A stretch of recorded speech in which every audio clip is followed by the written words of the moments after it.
શું વાતું ચાલે છે?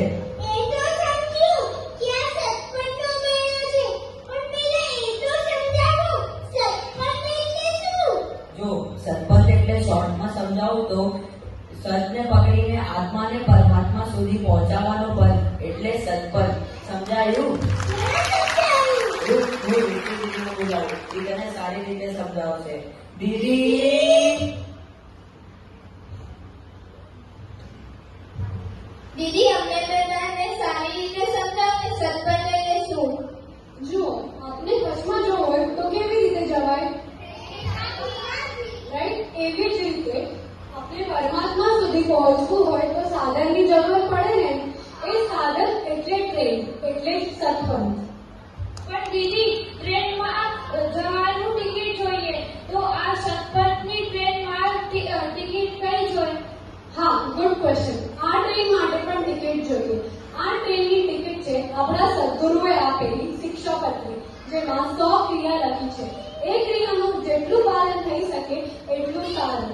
તેના ઉપરાંત જ્યાં જ્યાં વારી યજ્ઞ, મહાપૂજા તથા આવા ભક્તોના મેળાવડા થતા હોય ત્યાં અચૂક હાજર રહેવું જોઈએ. તે ઉપરાંત આપણા ગુરુઓ અને સંતો આપણા પૂજનીય છે. તેમના વચનોને માન આપી અને ભગવાન શ્રી નિષ્કલંકી નારાયણનું નામ સતત સ્મરણ કરતા રહેવું જોઈએ. બસ આ છે સત્પથના ટ્રેનની ટિકિટ, જે આપણી આત્માને પરમાત્મા સુધી પહોંચાડશે.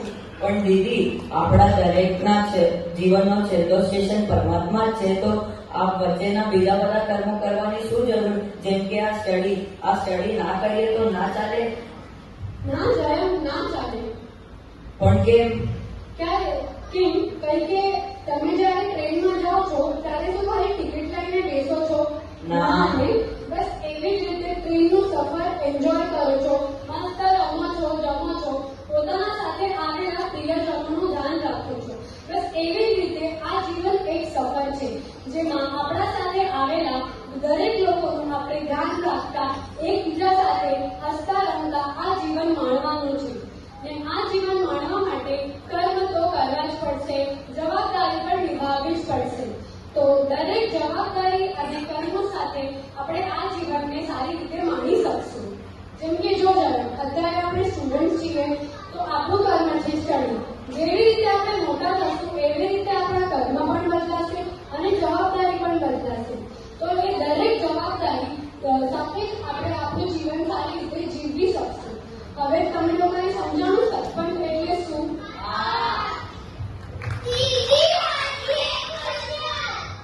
બસ તમારે બધાને હજુ કોઈ ક્વેશ્ચન હોય તો એ સાચીને બાર શિબિરમાં પૂછી લેજો, કેમ કે તમારા ક્વેશ્ચનનો ક્યારે એન્ડ તો આવવાનો નથી.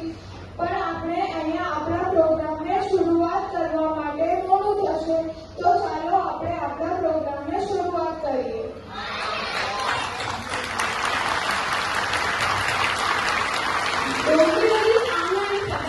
આપ સૌ સત્પથ ભાવિકોનું અમે દિલથી સ્વાગત કરીએ છીએ.